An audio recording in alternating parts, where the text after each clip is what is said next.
Hello friends, and welcome to a new TPT Q&A. I'm here with my coffee and my Hello Spring mug. Look, it's like a tulip, it's so cute.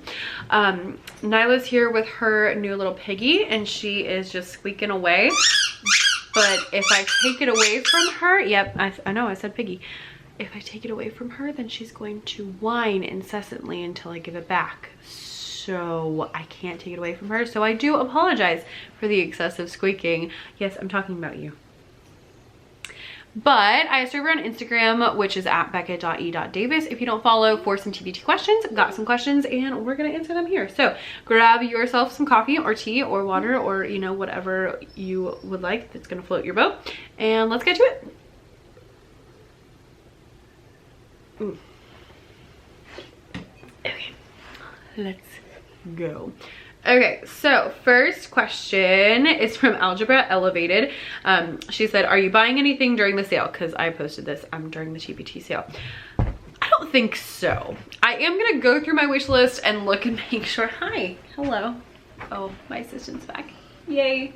I'm gonna look through my wish list and make sure that there's nothing that I need, but I find it is better to wait until you really need something to buy it than to purchase it cheaper than you would later, unless it's something you absolutely know you're gonna buy. So for example, I purchased at a previous sale, I purchased like little kids playing classroom instruments.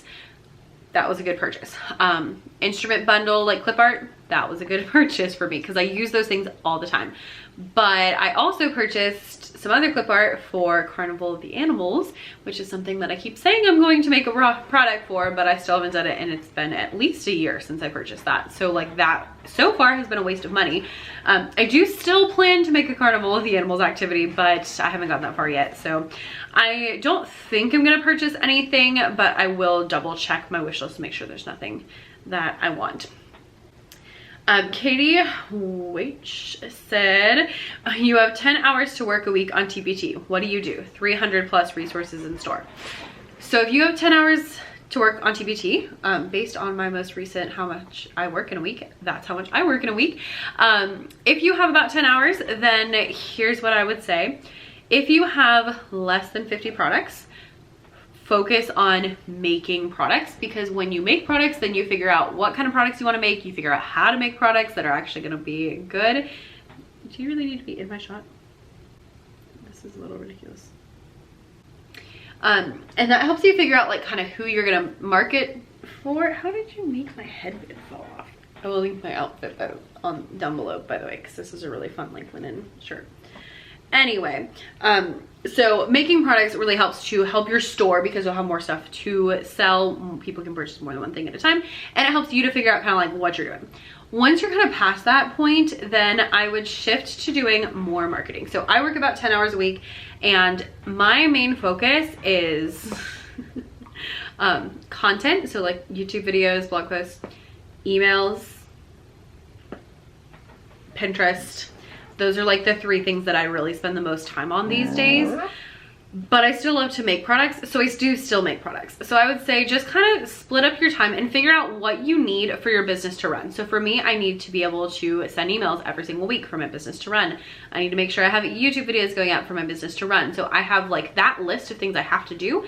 And then beyond that, I work on products, or I work on whatever the next kind of like project is. So that's kind of my best answer for that. Is I would, if you have 300 products, I would focus a little bit more on marketing, and then you can, you know, still make products, because I'm assuming you have 300 because you like making products, but don't stress about them quite as much, because you need to also sell those products, which is what I tell myself every week when I'm working on Pinterest. Next question is,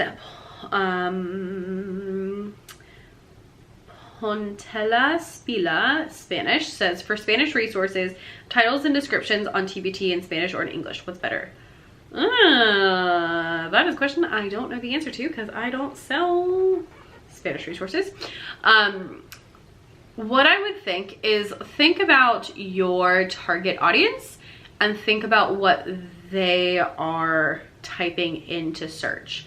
So if your target audience is people who are teaching Spanish as a second language, they're probably typing in English because they're looking for, you know, something that's like a foreign language.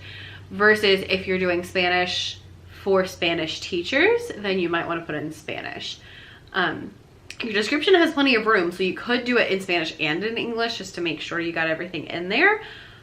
That would be my best guess, but I don't know. So I would go and look and see what other people are doing first, and then just kind of use your best judgment with that. Eran Rustemaj says, any tips for remaking and updating older products? Yes, do it.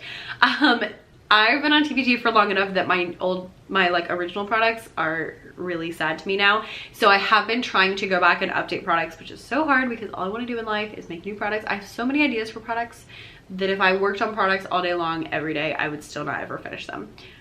That's why I have so many in my store. But I have been working to go back and update products. So I've been picking just a couple each month when I can. I'm gonna do a little bit more of the summer and just like going back and freshening them up and really look at them from your eye now. So like I have one that is a song lesson that I made. It was one of my first products like a long time ago. And I was remaking it now, and I basically remade the entire thing because it needed to be completely redone. Like it just was not up to standards. So I ended up having to like basically completely redo it, but I would rather do that than it like stay how it was. So just make sure you're thinking about it. Like if I was making this now, what would I do? Don't cut corners just because it's already done. And if the product is already good enough, then you can also just update the listings, make sure your cover looks good, your thumbnails and all that kind of stuff. But definitely make sure you are updating your products because chances are you know a lot more now than you did when you first started, which means that your products are a lot better now than they first started. And I always hate the thought of like that someone's buying something that's new and something that's like 4 or 5 years old, because like the quality difference is just sad. So like what's one of my big goals is like to update old products to just make sure everything is looking nice and fresh. Zoe Did That Tutoring said, do you have a comparison of sales of resources with product photography versus without? No. In order to do that, you would really need to have like a control group and then like a, you know, experiment group. But the thing about products is that products are different. They sell at different times. You make them at different times. Like there's just so many factors that go into whether or not a product's selling that I don't bother to keep up with data wise. The Melodic Classroom asked, ooh, this is a good one for right now. What do you write off on your taxes? So I am not a tax preparer. I'm not a tax person, but advice for taxes. Number one, I would say get a professional, especially if you have more than one stream of income. Like if it's just TPT, that's one thing. But if you're doing TPT and Instagram's paying you money and, you know, you've got this random thing and that random thing, the more complicated it gets, the more you just really need to hire someone. So that's my first suggestion. And then as to what to write off, you can look on the IRS website and it'll have like a whole list of what you need to write off. But a few things that you can write off would be purchases for the business. So like clip art that you've purchased, software that you've purchased, hardware. So like if you had to buy a laptop, if you needed a mouse, office supplies. So like pens, notebooks, those things. I go through those like crazy. All that kind of stuff goes for write-offs for taxes. If you have a home office, they can do like a percentage of your home mortgage. So just, you know, find a professional to make sure you really take advantage of all those things, especially if you made some decent money and especially if it's more complicated. Madame Strassley says, how do you know when a resource is good enough to be sold? For example, one crossword. When it comes to selling a resource, I really don't like pricing my products under $3 because if it's under $3, TPT makes more money than you if you don't have the premium seller. And so I was kind of burned by that when I was first starting out with a basic seller, because on my first sell, TPT made more money than me, and I was like, no, that's not okay because I did the work. And so I really try to make it $3 or more, and then that also helps you avoid that little fee that they tag on there for purchases less than $3. So that being said, I really make that my standard, and that's not a 100% do it every single time, because you'll see in my TPT shop I have some things that are less than $3, but that's kind of what I shoot for, is $3 and up. And honestly, I've been more moving towards bigger products or product lines that I can bundle so that they can be more.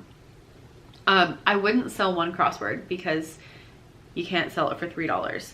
And so when you have those things that are like $1, 50 cents, they just don't make enough money to frankly be worth it. So it'd be much better for you to go and make 10 crosswords that you can sell for $2.50 or $3, or I don't know what crosswords are going for because I don't have any crosswords, but I would look it up and I would figure out how much they're going for, and I would make like a couple of crosswords that are kind of related so that you can add them all to one product.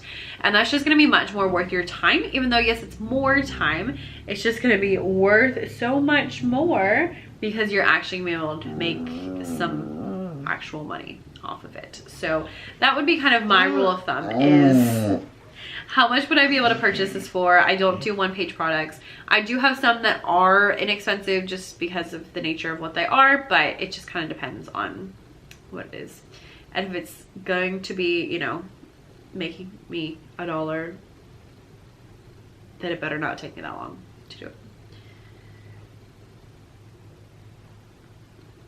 I wish I could move the camera so you could see her adorableness, but I don't want to disturb her. All right, next up is Science by Sinai said, have you ever done a blog collaboration? If so, how did you structure it? I think I have done a blog collaboration. I don't remember how I structured it. But if I were gonna do a blog collaboration now, how I would structure it, so that's when you like guest post on somebody else's blog, or you have like 2 people that are posting together. I don't know which one you're referring to. I'm assuming guest posting. So if you're posting on somebody else's blog, I would say have like a hook to kind of hook them in, explain who you are and how you can help them, and then have your stuff and make it pointed towards an email opt-in, because you're going to make the most amount of money if you can get those people onto your email list. That's going to be the best bang for buck for you. So that should be your main focus of the thing, not like obsessively, but pick a topic that's related to an email opt-in so that you can, you know, do that. That would be my suggestion. I am not sure if you mean like a collaboration where like 2 people are talking about the same thing, because I've never done that, so I don't know. Emma NLSS said, if you had to teach something other than music, what would it be? Ooh, interesting. The obvious question I feel like would be Bible, because I do teach that as well. I don't know. I mean, I think I'd probably, my personality would be like, you know, elementary teacher, but frankly, I don't want to be an elementary teacher, because if you think about it, they do a lot more work than everyone else does. I mean, like, seriously think about it, because if you're teaching math in high school, you know, you probably have what, 4 classes or maybe 8 classes, but some of those are going to be the same. So you're going to have like, you know, I teach 2 9th grade maths and 2 10th grade maths or whatever. So that means you have 2 preps, okay? I teach music, so I have the same lesson for a week and then I have a different lesson. Elementary teachers have to have a different lesson like 8 times a day, every single day. That's a lot of work. And then you're like basically solely responsible for 25 kids. It's a lot. Sometimes I will admit, sometimes I'm like, man, I wish I was your homeroom teacher, or man, I wish that I had my own class so I could run it the way I wanted to, but I definitely have it better than other people. So not that. Probably a foreign language. I think that would be my go-to, or English as a second language. The other day I was like, man, I really should have done ESOL. I feel like I would have been really good at that. But yeah, I could have taught Spanish. I almost minored in French, so that would have been fun. But that's probably what I would go with. I don't think I want to deal with high schoolers or middle schoolers. Definitely not middle schoolers. I would take the high schoolers over the middle schoolers. All right. Foreign language or English as a second language. Final answer. She also asked, what are you looking forward to most on spring and summer break? I cannot wait. Spring break is coming up very, very soon, and I'm looking forward to, we are going on a cruise, and it's gonna be glorious. I'm so excited. And I'm just excited for, like, what I like about cruises is everything's kind of done for you. So there's not a lot of like planning and trying to figure out where you're gonna eat tonight and like that kind of stuff, because it's just like, you just go here at this time and it's all done. And so I'm gonna really enjoy the not making decisions aspect of the cruise. I'm gonna really, really enjoy the food aspect of the cruise, because cruises always have really good food. You girls can be ordering double desserts like every night. Can't wait. I've been eating super healthy since the beginning of the year, and like super carefully, and I've been really careful, and I'm gonna not be careful at all. We're going snorkeling, and I'm so excited for that. We didn't get to go scuba. I'm real mad about, but it ended up working out okay. So we're gonna snorkel. That'll be fun. Sit on the beach, I'm getting a massage. That might be the thing I'm most looking forward to. I think about it all the time. I'm like, man, I was like on the way home and I was like, man, my neck is really sore. I wish I was having a massage. I'm getting a massage next week. We're so close. I will miss this crazy beast and my other one. They're gonna be boarded. I haven't boarded our dogs in years, but I found a new place and they had to go for like a 1 day of daycare to be tested to see if they could play with the other dogs. They both passed, so that was good. And actually, I was nervous about leaving Nyla because I was worried, 'cause she's had a couple of different owners in her short life, because she's not even 2 and she's been in 3 or 4 houses. So I was worried. I was like, I don't want her to think that I'm not ever coming back for her, like I'm leaving her here. I'm not leaving you, I'm not. But at this place that they're going to, they get to play all day long with like a whole bunch of dogs that are being boarded or doing like daycare. So I swear she didn't even like want to go home. Like the guy let me come and like look through the glass to like see them in there like playing with the dogs, and she saw me and she just turned around and kept playing. Was like, I don't care. So I'm no longer worried about her. I am concerned about Tolly, because Tolly's favorite thing is to snuggle up next to me, so I think she'll miss me. But she's used to like us going on vacation, so I think she'll be fine. But yeah, I'm enjoying vacation. As for summer vacation, I am really looking forward to just like having that blank space in my life where like I can get things figured out. I have some projects I want to do over the summer, having like actual time to work on my shop instead of it being like 15 minutes here and 15 minutes there, and you know, coming home from choir and working on the couch until midnight last night and stuff like that. So hi. Oh yes, and I'll enjoy hanging out with you too. Yeah. Don't eat my necklace. You can't have that. It's fine. It's fine. I hate you. My hair's in my mouth. All right. And the last question for today is from Ingrid, and it says, how do you feel about presenting at the TPT conference? Did you know it was coming? Explain the process. Yeah, so if you haven't heard, I am presenting at the TPT conference. I don't know yet if I'm going to be there in person or not. I'm hoping to be there in person, but I'm not 1000% positive. Like, I have not booked the plane or the hotel yet. I'm waiting on a couple things to sort themselves out. It's gonna be a very busy July, but I am super excited to present at the TPT conference. I know I'm going to be like anxious and nervous when I get there, but as a whole, I'm just super excited about it. I think it's gonna be a lot of fun. I really hope I get to go in person, because I think it would be really fun to go in person, and I've never been to Boston before, and so that would be fun.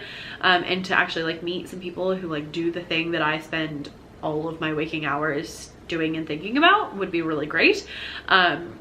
So hopefully I get to go in person. I am excited. I'm sure I'll be nervous.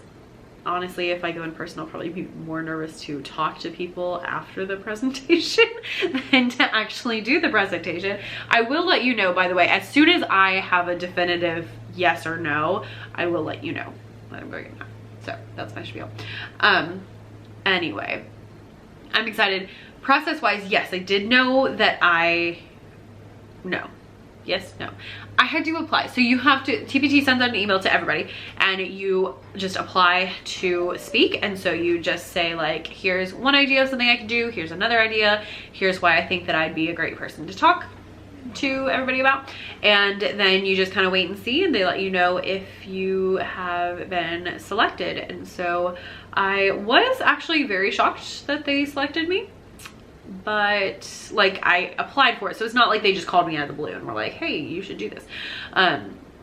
So it was like kind of knew it was coming, kind of didn't know it was coming.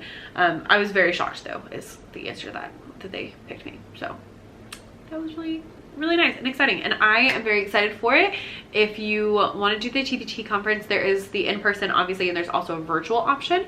If you do the in-person, you also get the virtual option, and you get access to all of the speakers. So like we all have to send in a presentation video that will be released on the day that it's supposed to be released, you know, based on what the schedule is, once they release that. And so yeah, that's kind of the thing, and it's really helpful. I've done it the last couple of years, basically since I knew it was a thing, and since it's been virtual. So 2020 I guess would be the first year that I did it, and it is really helpful. Like there's just so many things you can learn from other people doing this, especially if you don't know anyone else who does it, and there's just a lot to learn. So I'm really excited about it, and hopefully it goes well. Hopefully you liked my session. I don't remember what the session's about. Oh, I'm talking about using your content to sell your resources, which is like my favorite thing to talk about. So that made it even better. So it's gonna be great. Hopefully Nyla will be quiet while I film my session. And yeah, that's all I got. That's all the questions. So thank you guys for hanging out with me. If you have more questions, you can send them to me on Instagram. It's at becca.e.davis. And my assistant and I we'll be happy to answer you whenever we can.